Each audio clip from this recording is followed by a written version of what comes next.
Ako po si Axel/D. Garcia from grade 5 St. Therese.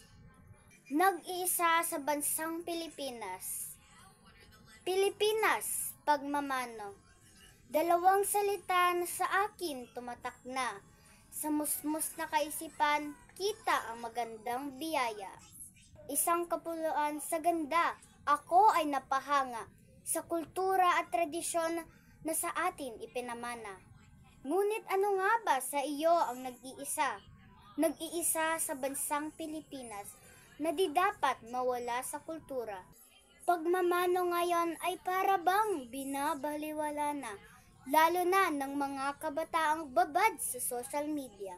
Mano po lolo, lola, tito, tita, inay at titay, mga katagang para bang nawawalan na ng saysay. Sa makabagong henerasyon, sa gadget na sasanay, mas piniling mag-TikTok kaysa makinig sa gabay. Opo, mahirap. Mahirap na isugal ang pangarap, lalo na kung ang kagandahang asal ay napapalitan sa hinaharap. Nag-iisa ka sa bansa, yan iyong panghawakan at iyong tatandaan.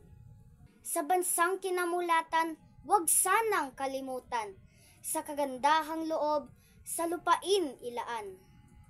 Mag-isa ka man o nasa grupo ng karamihan, maging magandang huwaran, lalo na sa mundo ng kabataan. Bilang bata, ano nga ba ang maganda para sabihing kaisa ka?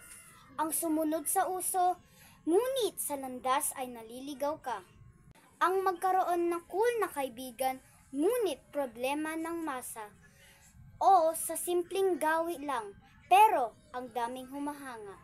Dahil ang pagrespeto sa nakatatanda ay likas na biyaya. Kay sarap sigurong makita, kapwa kabataan ko'y may ugaling kahanga-hanga. Sapagkat ang magalang na bata, marami ang natutuwa.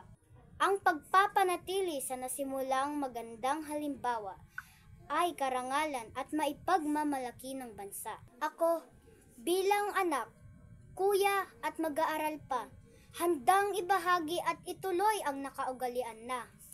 Ang ituro sa nakababata at maging sa iba pa, pagmamano ay mahalaga. Ito ay tanda ng pagrespeto sa kapwa at diyan tayo nakilala.